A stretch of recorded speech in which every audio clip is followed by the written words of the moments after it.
Alors bonjour à tous, bienvenue vers la Coupe d'Igi. Je vais vous parler d'une maladie qui s'appelle la candidose intestinale plus spécifiquement. Alors pourquoi traiter ce sujet-là? Tout d'abord parce que moi-même j'ai été affectée par cette maladie il y a quelques années. J'ai eu une période de candidose chronique pendant plusieurs mois, je dirais bien pendant même plusieurs années. Et j'avais envie de partager mon regard en tant que personne qui est passée par cette affection-là. Euh, D'autant plus que ces derniers temps, j'ai de nouveau des questions de mon entourage, de personnes qui ont des soucis digestifs et qui me demandent qui déjà me posent des questions, me demandent ce que c'est que la candidose, parce que j'en ai un peu parlé. Comment on fait pour savoir si on a une candidose chronique, euh, et qui voulait savoir un peu comment s'orienter là-dedans. Donc, tout simplement, par ces questions, je me suis rendu compte qu'il y avait vraiment un manque d'informations. Euh, Parce que bon, quand on a les pieds, quand on a mis le doigt dessus, qu'il y a eu un diagnostic, euh, déjà on peut faire quelque chose. Les gens savent ce que c'est, mais avant d'avoir fait des diagnostics dans le tout public, finalement, quand vous parlez de candidose, les gens ils ne savent pas du tout ce que c'est. Sauf le corps médical et encore ça dépend où.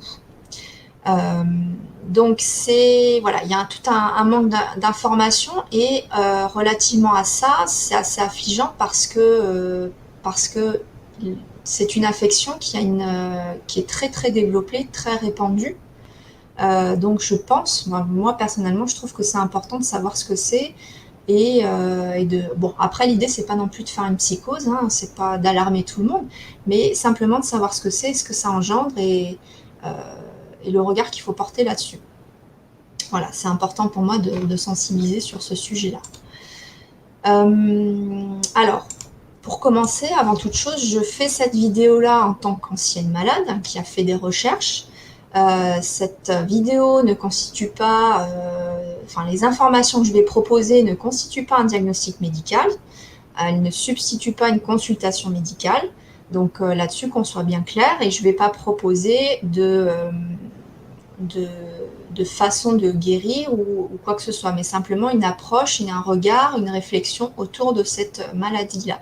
Voilà. Et avant tout, aussi savoir, donner des informations sur ce que c'est, comment on peut détecter ça, mais sans forcément vous donner une approche de diagnostic. Il n'y a que un professionnel de santé qui peut vous diagnostiquer cette maladie.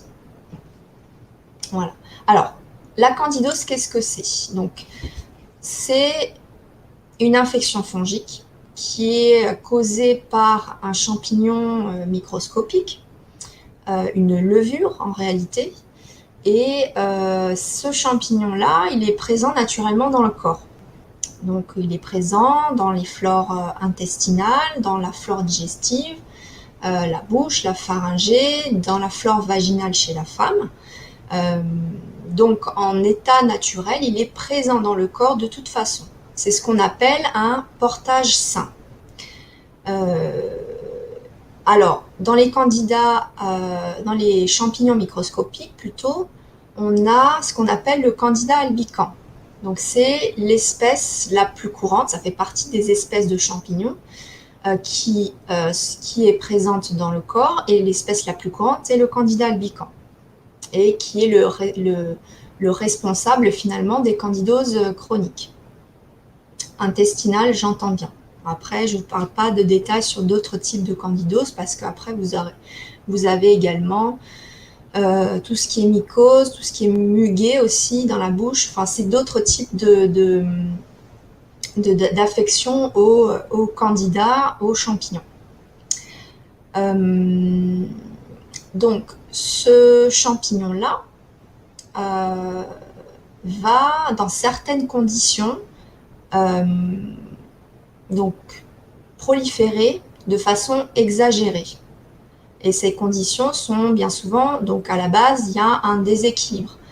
Donc le déséquilibre crée une prolifération exagérée, et de cette prolifération exagérée de Candida albicans vont va générer d'autres symptômes, d'autres pathologies.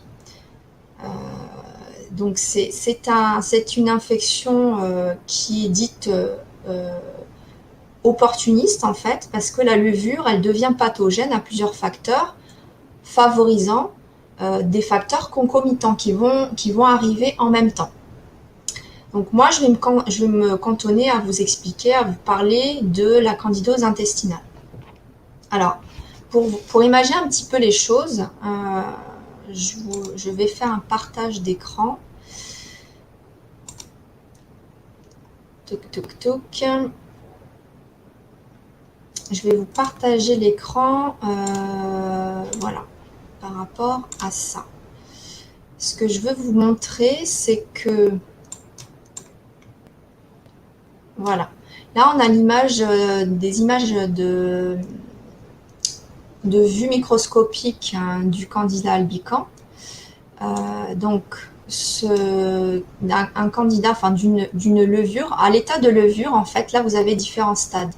À l'état de levure, le Candida albicans va se former de cette façon. Ça fait des petits amas comme ça. Quand il va proliférer, en fait, ce qui se passe, c'est qu'il va changer de forme, il va changer d'état, il va muter. Et il va muter en ce qu'on appelle des formes hyphales, des hyphes. Et ça crée des filaments. Et c'est ces filaments-là qui vont provoquer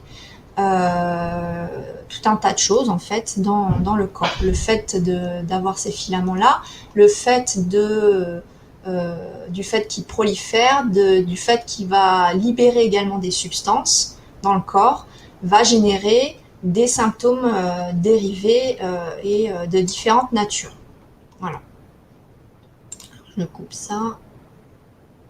Pof, pof, pof. Tac. Voilà, je reviens ici. Donc, alors pourquoi déjà, il faut comprendre la mécanique de ce champignon. Pourquoi on l'a dans le corps parce que, comme bien souvent, tout ce qui constitue la flore, pourquoi on a des micro-organismes? Parce qu'ils ont un rôle bien spécifique en fait. Ils sont là quelque part pour une bonne raison. C'est pas juste, on n'est pas juste hôte comme ça. Le Candida albicans, il va se nourrir de matière organique en décomposition qu'il transforme en matière minérale. C'est ce qu'on appelle en fait une coopération symbiotique. C'est-à-dire que il y a une association de deux organismes vivants qui vont coopérer en fait. On parle aussi de commensalisme, c'est-à-dire qu'il y a une interaction biologique naturelle entre deux êtres vivants. Donc il y a un hôte et il y a un autre être qui est commensal, qui est dit commensal, c'est-à-dire que l'hôte va fournir une partie de la nourriture à l'autre organisme qui est commensal. Donc en fait, nous, quand on va manger, il va y avoir des éléments à éliminer. Et quand on n'arrive plus, quand notre corps, qui a des fonctions physiologiques d'élimination de certaines substances, quand notre corps n'arrive pas et n'arrive plus à tout éliminer, ces micro-organismes-là, et dont le Candida albicans, va venir manger ces aliments en putréfaction. Et typiquement, dans la candidose intestinale, il va venir manger des couches d'aliments en putréfaction accrochées à la muqueuse intestinale. Voilà. Donc, à un moment donné, quand il y a trop à manger, quand toutes les conditions sont bonnes pour ce Candida albicans, eh bien, lui, il se sent bien, il est douillé dans votre intestin, il est content, c'est bien acide, il y a à manger, et il grandit, il prolifère, il fait des petits. Voilà, tout simplement. Alors, le Candida albicans, c'est... je vais prendre un petit peu... J'aurais dû prendre de la mauve plutôt que de la menthe poivrée. Parce que moi, quand je parle longtemps, au bout d'un moment, ça coince. Le Candida albicans, enfin le candida albicans. La candidose en soi, c'est une maladie qui est en développement, et qui est très répandue. Alors pourquoi? Parce que y a des facteurs, on va dire, généraux qui sont aussi eux-mêmes en développement, comme le stress. Le candidat albicans adore les gens stressés parce que c'est ce qui va notamment favoriser l'acidité dans le corps. Quand on est stressé, on va être plus acide au niveau de sa physiologie du corps. L'alimentation aussi qui va jouer. Donc aujourd'hui, du moins en Occident, on est dans tout ce qui est sucre, trop de sucre, de céréales et de viande. Donc ça, c'est des éléments phares qui vont favoriser sa prolifération également. Il y a aussi l'exacerbation de l'utilisation de médicaments comme des antibiotiques, les corticoïdes, les pilules contraceptives.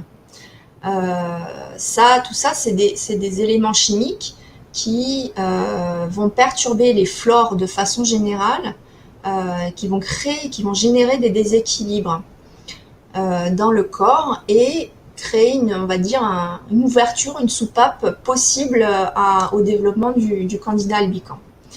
Et il y a également, pour autres facteurs, les produits chimiques qu'on va retrouver dans l'alimentation, donc tout ce qui est pesticides, tout ce qui est le chlore de l'eau du robinet, les résidus médicamenteux qu'on retrouve dans les eaux aujourd'hui, dans l'eau du robinet notamment. Voilà. Donc, et puis, bon, sans parler de tout ce qui est produits chimiques dans les cosmétiques ou dans les produits ménagers. Voilà, bon, il y a tout un tas de choses qui font qu'aujourd'hui, voilà, ça s'est développé et ça crée un environnement parfait pour le développement du candida albicans. Ce qui fait qu'aujourd'hui, en France, on n'a pas des études fiables, on n'a que des estimations. En France, on estime à un tiers des Français qu'un tiers des Français ont une candidose. Alors, pas forcément une candidose intestinale. Une candidose de façon générale, il y a différents types de manifestations d'affection aux champignons.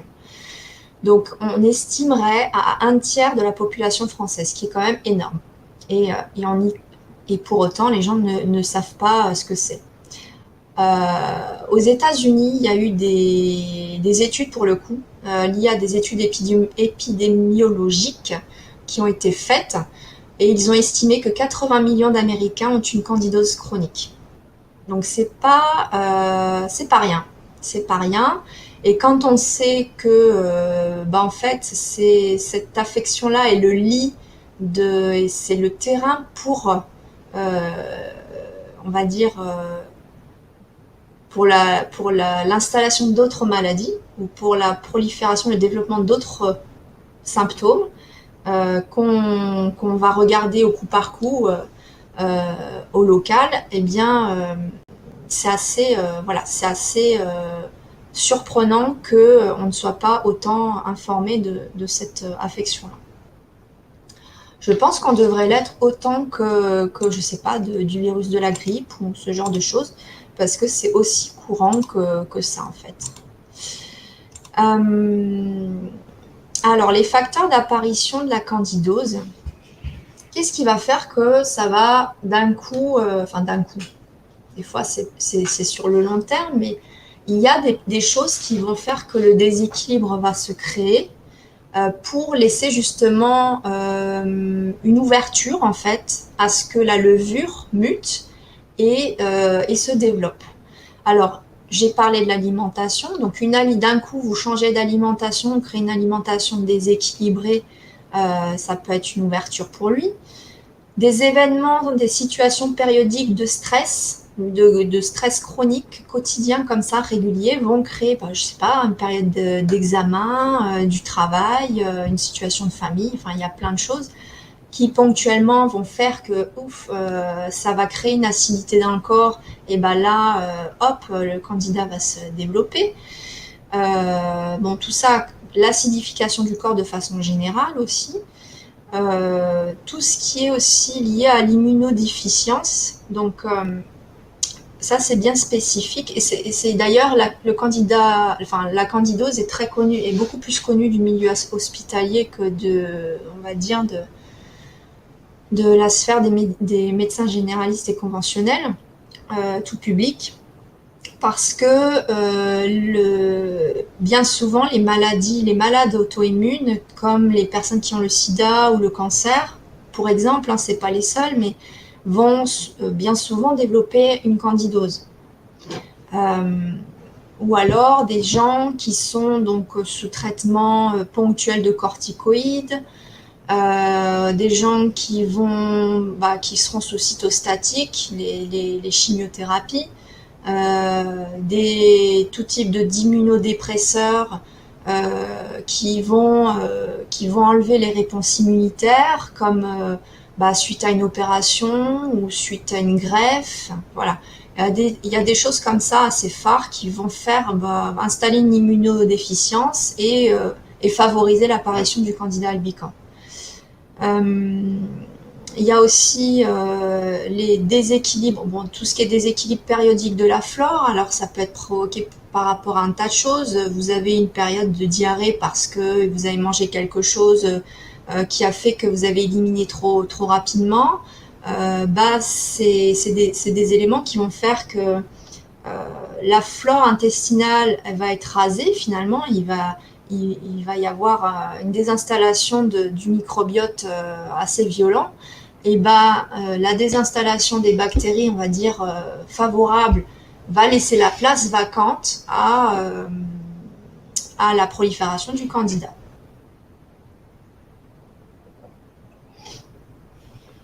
Alors après, il y a aussi tout ce qui est traitements hormonaux de toutes sortes. Il y a un tas de traitements hormonaux et la pilule contraceptive en fait partie. On peut le dire, hein, c'est un élément qui favorise le candidat albicans, qui favorise sa prolifération. Je peux en parler parce que pour le coup, ça a été un des facteurs qui a chez moi provoqué, un des facteurs parmi d'autres qui a provoqué cela, en plus du stress et de l'immunodéficience liée. Pour ma part, il y a eu donc, pour vous donner un exemple concret, donc moi, prise de pilule contraceptive pendant des années, pendant plus de 10 ans. Il y a eu une période de stress évidente pendant plusieurs mois liée à différents événements et j'ai eu une mononucléose préalablement à la candidose. Donc ça a créé un environnement d'immunodéficience. Donc j'étais très sollicitée au niveau de mon immunité. J'arrivais plus donc du coup à lutter. Et une fragilisation, parce que la mononucléose attaque le foie, une fragilisation du foie qui du coup, étant fragilisé, ne permettait pas d'éliminer correctement aussi moi-même des substances de mon corps. Donc voilà, ça a créé plus le fait que je suis gourmande, que j'aime bien le sucre, j'aime bien les gâteaux. Ça fait tout un environnement qui permet l'installation du candidat albicans et la prolifération. Voilà pour les facteurs d'apparition. Alors, au niveau des symptômes, alors très souvent, c'est très difficile de diagnostiquer, je ne vais pas parler de diagnostic, mais c'est très compliqué parce que cette affection-là, elle passe partout en fait. Les symptômes, ils passent partout. Donc, je vais vous en citer quelques-uns. En fonction des personnes, ça va varier. Ça va vraiment varier. C'est pour ça que c'est compliqué à détecter. Donc, candidose digestive, un des symptômes phares, c'est des troubles digestifs. Mais des troubles digestifs, c'est un symptôme pour tout un tas d'autres maladies. Donc, troubles digestifs, typiquement, ça peut être des alternances constipation-diarrhée, bien souvent des ballonnements douloureux. On a l'impression d'avoir des bulles d'air constamment dans l'estomac, dans l'intestin, mais ça sort pas, ça bouge pas, ça reste là, c'est assez désagréable et ça tiraille à l'intérieur. Donc des ballonnements tout de suite après avoir mangé. À peine vous commencez à manger, ça vous crée ça vous crée des bulles dans l'estomac, dans l'intestin. Des douleurs du coup abdominales, des aigreurs d'estomac pour certaines personnes quand c'est plus localisé au niveau de l'estomac. Une sensation de satiété aussi très rapide dès la première bouchée. Alors ça c'est quand vraiment il est monté, pour ma part c'était le cas. Quand il a envahi la sphère digestive au niveau de l'estomac, à peine vous avez mangé une ou deux bouchées, vous allez vous sentir dire, alors que vous aviez faim, vous allez vous sentir tout de suite cette satiété dès la première bouchée. Il y a aussi des aspects au niveau des selles qui peuvent être des indicateurs. Vous allez avoir des selles qui sont plus collantes, qui vont accrocher, dans les toilettes. Donc ça c'est typique de l'évacuation de certaines substances du candida albicans. Il y a ça, la mauvaise haleine également. Donc bon, vous voyez, c'est des symptômes qui sont vous dites bon bah j'ai mal au ventre, c'est pas de dire j'ai le candida albicans, mais c'est vrai que c'est assez passe-partout. Donc ça c'est pour les troubles digestifs. Après il y a d'autres symptômes qui vont allier à ces symptômes digestifs qui peuvent alerter. Donc il y a cette sensation de brouillard mental en fait. Vous avez l'impression d'être vaseux constamment toute la journée, comme si vous étiez c'est comme si c'était un lendemain de cuite en fait, mais tout le temps. En fait, à peine vous vous réveillez, c'est déjà là. Vous avez cette sensation de brouillard. Et du coup, ça crée aussi des problèmes de concentration, des problèmes de mémorisation. Personnellement, moi, j'ai cru que j'avais eu la maladie d'Alzheimer. J'arrivais plus à assimiler rien. Je mettais 10 ans à faire une tâche au travail. J'allais me garer au supermarché, je ne savais plus où j'avais garé ma voiture. Mais vraiment, c'est des trucs où, au niveau cognitif, c'est assez perturbant. Vous vous dites, mais qu'est-ce qui se passe quoi, j'ai plus de cerveau. Donc voilà, il y a vraiment des problèmes de mémorisation. De sensations de brouillard. On a aussi, ça c'est sûr, fatigue chronique, des fatigues chroniques inexplicables. Donc il faut que ce soit allié tout ça en même temps. Hein. Des fatigues chroniques inexplicables. Typiquement, vous êtes en vacances mais vous êtes quand même fatigué. Vous vous réveillez le matin, vous êtes déjà fatigué. Vous avez l'impression que vous avez fait une grosse nuit de sommeil et vous avez l'impression qu'en fait vous n'avez pas dormi le matin. Le soir, pareil, enfin moi j'avais des périodes où c'était, alors j'assimile, c'était difficile de savoir d'où ça venait, mais j'assimile ça à la mononucléose aussi. Donc le soir, j'arrivais, je partais de mon travail, il était 18h, 18h30, il fallait que j'aille me coucher direct. J'arrivais plus. C'est vraiment une fatigue assez intense, lourde, et qu'on ne peut pas expliquer parce que vous voyez qu'en fait vous ne faites pas plus que d'habitude, ou enfin voilà, il n'y a pas de raison spécifique par rapport à ça. Des envies alimentaires étranges. J'ai mis ça, envies alimentaires étranges, c'est-à-dire que le candida albicans, quand il a envahi votre corps, il va faire en sorte que vous mangiez ce qu'il a besoin. Donc ça, c'est assez impressionnant. Moi, j'avais des boulimies de brioche, des boulimies de pain. Vraiment, c'est d'un coup, vous avez envie de sucre. Alors bon, on a tous des envies de gourmandise et de sucre, mais vous aurez cette frénésie en fait d'avoir envie de manger, voilà, tout ce qui est farineux, de sucré, de pain, la mie de pain, et de façon très compulsive et sans arriver des fois à se dire il faut que j'arrête, j'en ai mangé 3. C'est assez particulier. Donc voilà, des fringales comme ça, très soudaines. Alors tout ça crée aussi des troubles de l'humeur, de l'irritabilité, des moments de tristesse incompréhensibles, des moments des yo-yo d'humeur. Vous avez également des céphalées chroniques. Ça, c'est pas forcément pour tout le monde. Pour ma part, moi, j'ai des grosses céphalées présentes, lancinantes, qui qui tiraillait à l'arrière du crâne. C'était assez, c'est très pesant en fait, parce que voilà, vous avez entre les maux de tête et le brouillard mental, enfin, au bout d'un moment, vous n'arrivez plus à, bon, accessoirement, vous n'arrivez plus à bosser, vous allez bosser, mais c'est très compliqué en fait. Des céphalées, l'apparition d'allergies aussi, ça c'est un indicateur. Alors moi, c'est pareil, on ne s'était pas rendu compte avec mon médecin, c'est que à un moment donné, j'ai eu des petits boutons sur le corps, ça me gratouillait. J'ai eu des échauffements quand je mangeais certains aliments au niveau de la gorge. Il y a des gens qui font des œdèmes de quinque et tout. Hein, c'est quand là, quand ça en arrive là, c'est que vraiment, quand on arrive à des allergies alimentaires, c'est que vraiment la barrière intestinale, elle est vraiment altérée. L'intestin est devenu poreux, donc il y a les éléments, des nutriments qui passent au travers et qui se retrouvent dans le sang et dans le corps. Et du coup, ça crée des réactions allergiques assez fortes. Donc, on va retrouver forcément les allergies au gluten,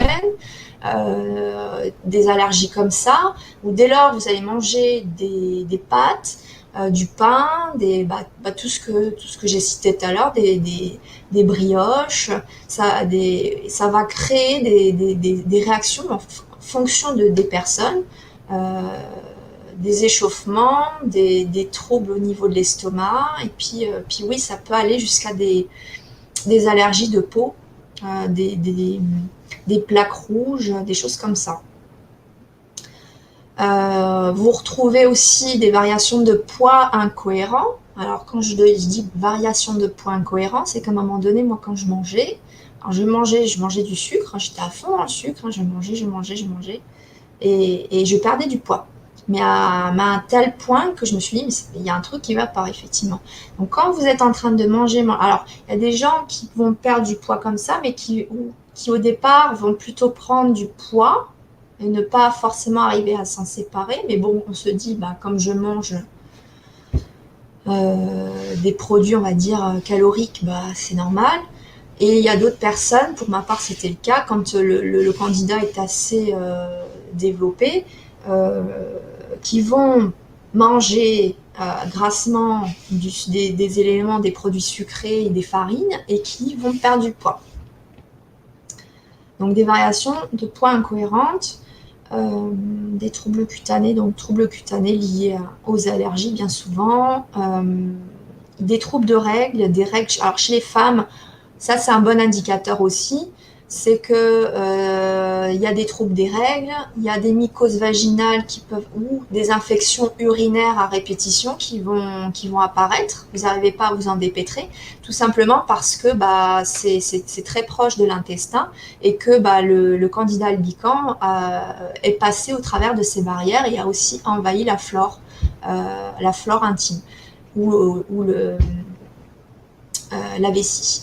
Donc voilà, chez les femmes, c'est encore plus presque facile à détecter parce que si vous avez ces troubles-là, bon, je vais pas faire de diagnostic. Et puis, il y a aussi comme élément indicateur des mycoses externes. Donc, il y a des gens qui vont, par exemple, des gens qui vont avoir des mycoses des pieds ou des muquets buccaux en parallèle. Voilà, donc ça c'est quand ça ressort, ou des problèmes de peau, des champignons sur la... Enfin, il y a des champignons caractéristiques qui laissent des traces au niveau de la peau. Ça, c'est des choses qui sont parallèles à une éventuelle candida albicans en interne. Donc, vous voyez, c'est des symptômes qui sont, quand on les prend de façon isolée, peuvent être passe-partout, et bien souvent, vous allez chez votre médecin, vous allez dire, voilà, j'ai un problème, j'ai une mycose des pieds. Bon, il va vous donner quelque chose pour traiter l'infection au pied. Mais le souci, c'est que si il y a quelque chose de façon répétitive, il faut se poser des questions. Et si c'est allié, les symptômes sont alliés les uns aux autres, enfin, si ces symptômes sont alliés, il ne faut pas hésiter, en fait, à dire à son médecin ou à son thérapeute l'ensemble des symptômes, même si on pense que c'est pas lié. Hein, parce que des fois, on se dit, bon, bah, j'ai mal à la tête et puis bon, j'ai une mycose des pieds. Je vais pas lui parler du mal de tête et de mycose des pieds. Bah si, en fait, c'est lié. Mais si on lui dit pas au médecin, il peut pas savoir. Voilà.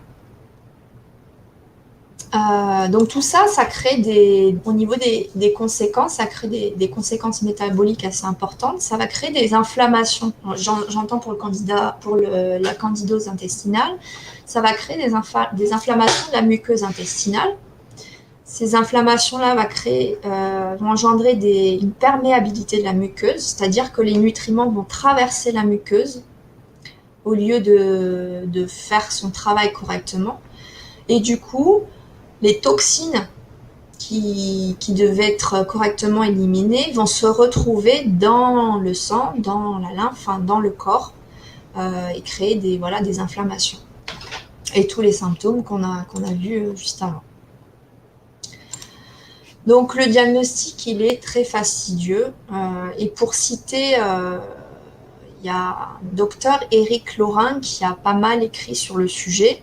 Vous pourrez trouver, il a écrit un livre sur ce sujet-là d'ailleurs. Il dit que le candidat Albican est un bandit masqué, opportuniste, transformiste et expansionniste. Voilà comment il le qualifie. Les symptômes sont passe-partout. Les suspicions de maladies sont bien souvent tardives. Donc le candidat Albican a eu le temps de proliférer, donc c'est compliqué après. Et les tests en plus ne sont pas sans faille, donc c'est vraiment pas évident. Il y a des diagnostics en laboratoire, mais ils ne sont pas fiables à 100%. Et il n'y a que finalement le diagnostic fait par le médecin ou le thérapeute qui va vous questionner de façon approfondie sur l'ensemble des symptômes et un questionnement ultra rigoureux qui va permettre de diagnostiquer une candidose chronique. Voilà. Alors, je vais juste dire des pistes pour guérir parce que, bon, il y a un tas de choses qu'il faut voir autour de cette maladie-là. Déjà, ce que j'aimerais dire, c'est qu'il n'y a pas de médicament magique qui permet de guérir cette maladie. Malheureusement, la médecine conventionnelle n'a pas de traitement pour cette maladie-là. Alors, si on vous prescrit, dans le cadre du candidose qui est confirmé, si on vous prescrit un antifongique, vous fuyez.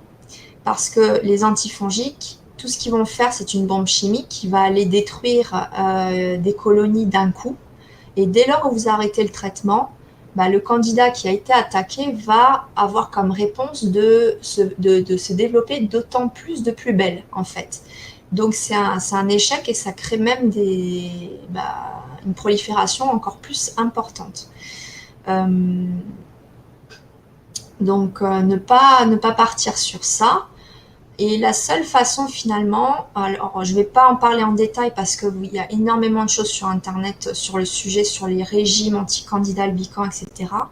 Mais le principal finalement, c'est de se faire accompagner, déjà d'arriver à diagnostiquer, d'aller voir quelqu'un pour se faire diagnostiquer et de se faire accompagner dans la démarche de changement.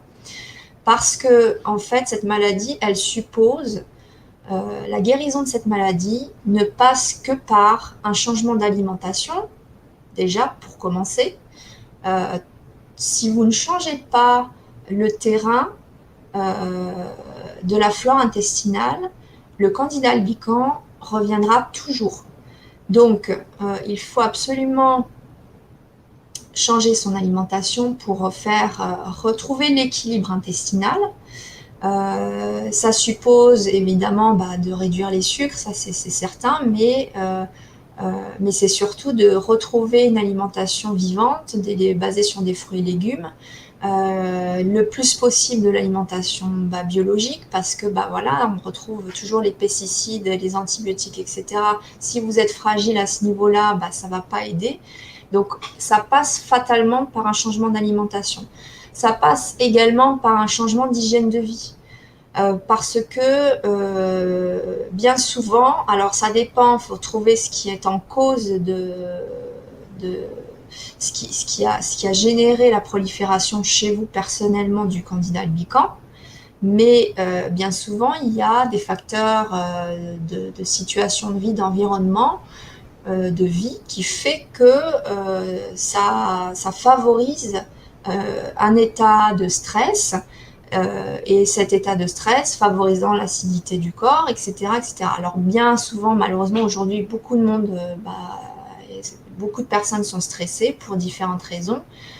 Le stress chronique est devenu un commun à tous, et c'est bien le problème, c'est que il faut s'en débarrasser. Il faut s'en débarrasser, on n'a pas le choix. Si tant qu'il y a du stress, tant qu'il y a une mauvaise alimentation, malheureusement, on continuera de travailler, d'avoir ces symptômes-là, on ne peut pas s'en dépêtrer. Vous allez réussir ponctuellement avec des traitements naturels, des compléments alimentaires, de la phytothérapie, à, on va dire, calmer la prolifération, la réduire, calmer un petit peu la situation de crise, de symptômes. Mais s'il n'y a pas un véritable changement de fond au niveau de l'alimentation, de l'hygiène de vie, en fait, ça reviendra. Ça reviendra systématiquement. Donc on se retrouve bien souvent dans les traitements de candidose chronique à des situations d'échec. C'est très très très fatigant parce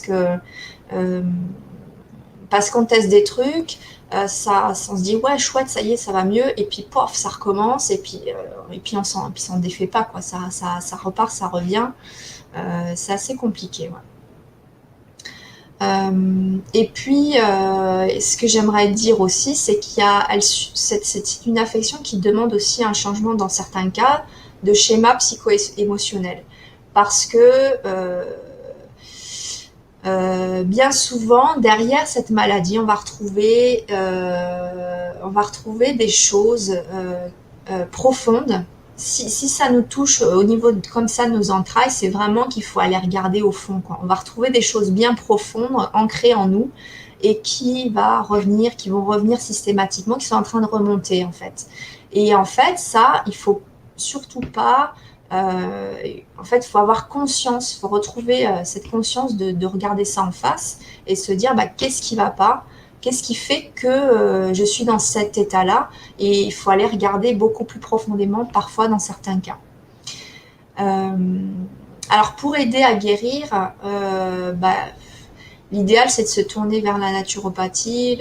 Il y a tout un tas de choses aujourd'hui qui existent pour aider, pour accompagner. Ça va pas aller vous guérir en soi, mais ça va juste vous aider, vous accompagner dans la démarche. Donc la naturopathie, la phytothérapie, l'aromathérapie, moi j'ai pas mal utilisé les huiles essentielles. J'ai été voir aussi, j'ai une acupunctrice qui m'a beaucoup aidée pendant cette période-là également. Voilà, après ça dépend de chacun, de sa sensibilité. Ça dépend de la sensibilité de chacun, et de voir quelle est l'approche qui peut vous répondre le mieux à vos besoins par rapport à cet accompagnement-là.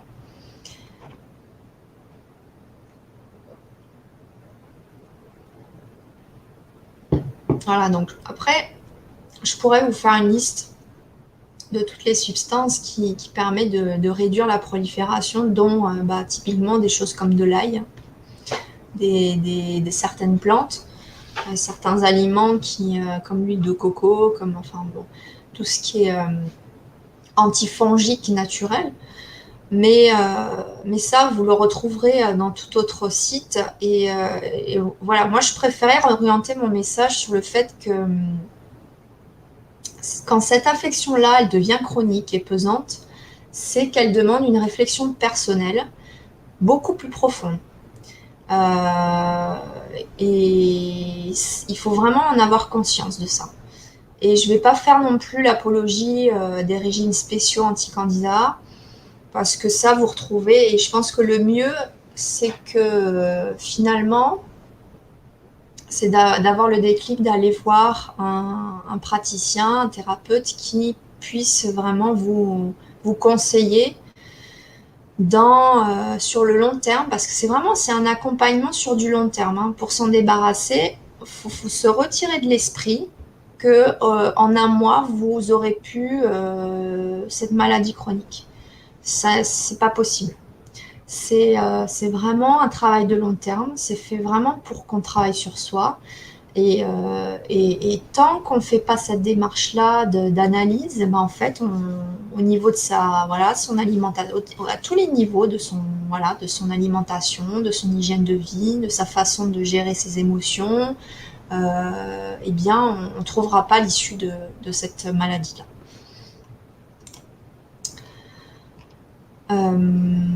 Voilà ce que je voulais vous dire. Bah, voilà, j'ai avancé. Alors, j'en profite et je terminerai là-dessus sur une approche un petit peu plus subtile parce que moi je me suis un peu aussi intéressée on va dire à l'aspect symbolique. Est-ce que derrière les maladies il y a toujours une symbolique, il y a toujours quelque chose de un peu plus subtil à comprendre au-delà de se dire bah, j'ai une plaque sur le bras, c'est quoi j'ai une plaque sur le bras? Bah non, si tu as une rougeur ça veut dire un truc bien précis.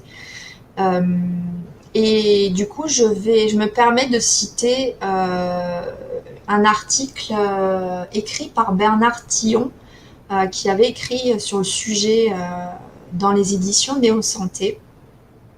Et je vais me permettre de lire cet extrait. Je ne vous lis pas tout l'article, vous pourrez le retrouver sur Internet. Je vous en lis simplement un extrait. Donc, au niveau de l'étymologie, c'est très intéressant. Donc, le mot candidose vient de l'arabe kandi. Kandi signifiant sucre. Le sucre de canne, pas les farines. Le mot candeur, du latin candor, qui veut dire blancheur, désigne la qualité d'une âme pure et innocente qui se montre telle qu'elle, sans défiance. La maladie serait-elle une conséquence d'une forte culpabilité qui pousse à vouloir retrouver sa pureté, sa blancheur originelle? Le mot albican vient du latin albus, qui signifie blanc, pâle, blême, favorable, serein, clair, rapide. Entre parenthèses, les chevaux blancs étaient réputés les plus rapides. Candidat albican, cela veut donc dire 2 fois blanc. À force de vouloir toujours redevenir plus blanc que blanc, on finit par perdre toute sa couleur. On n'est plus visible, on ne prend plus sa place. Y aurait-il une forme de dépression là-dessous? L'albumène, c'est le blanc de l'œuf. Quand on a enlevé le jaune, la vie, mémoire d'IVG et programme de mort dans la famille. Donc là, on rentre dans des aspects de lignée ancestrale, etc. Un deuxième paragraphe sur l'écoute du verbe. Candidose égale candide, ose. Désir, peur, ressenti conflictuel d'être trop candide pour oser être candidat au jeu à un poste. Celles et ceux qui ont peur de remettre leur candidature, de peur qu'on les repère, qu'on les prenne, ce qu'ils désirent en secret. La maladie est la solution parfaite du cerveau pour que le candide ose s'intégrer au jeu, l'intestin, et prendre sa place. Le mot candidat désigne celui ou celle qui postule à une place, une fonction, un poste, un titre, un diplôme, qui pose sa candidature. L'origine du mot vient du fait qu'à Rome, les candidats aux fonctions publiques s'habillaient en blanc. Il faut être pur pour être candidat. Candidus signifie aussi éblouissant, éclatant, clair, radieux, heureux, favorable, franc, loyal. C'est pour retrouver toutes ces vertus, pour soigner sa dévalorisation et sa culpabilité, qu'il faut repasser par la page blanche. Entre parenthèses, album, livre blanc, pour recommencer à écrire sa vie sous de meilleurs auspices. Mais la page blanche est elle-même source de stress, le grand stress de l'écrivain face au vide. La personne qui souffre de candidose est alors aux prises d'une double contrainte négative, soit la nécessité d'effacer les traces d'une honte familiale, soit le vide de la page blanche. Voilà. Alors moi, j'ai trouvé ça très intéressant. Bon, personnellement, ça m'a parlé, parce que pour avoir gratté un petit peu. Donc après, chacun y verra des significations personnelles si jamais vous êtes dans cette affection-là. Mais je trouve que c'est intéressant de regarder ces aspects-là parce que ça nous donne des fois des pistes euh, pour aller tout simplement s'auto-introspecter, aller voir ce qui se passe en dessous dans nos tripes, quoi. Voilà. Voilà, j'en ai terminé pour cette vidéo. J'espère qu'elle apportera à certaines personnes, du moins de l'information. Et puis, vous n'hésitez pas si vous avez des questions. Si je suis en mesure d'y répondre, hein, encore une fois, je ne suis pas professionnelle de santé, donc si je suis en mesure d'y répondre ou de vous orienter vers quelqu'un qui peut vous y répondre, je le ferai avec plaisir. Voilà, je vous remercie d'avoir visionné cette vidéo et à très bientôt.